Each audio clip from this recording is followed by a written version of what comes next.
ಈಗ ನಮ್ಮ ಈಚೆ ಬೂದಿ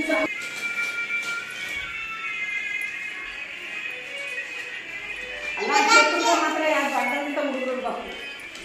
ಅವ್ರ ಮನೆ ಹುಡುಗರು ಹೆಂಗ್ ಕುಡಿಯೋ ಬಂದು ನಂಗೆ ನೋಡಕ್ಕೆ ಆಗ್ತದೆ ಆ ಬೆಂಗಳೂರು ಒಂದು 5 ಹುಡುಗರು ಅಷ್ಟು ಕೊಡೋದು ನಾವು ಅಯ್ಯೋ ಅಲ್ಲಿ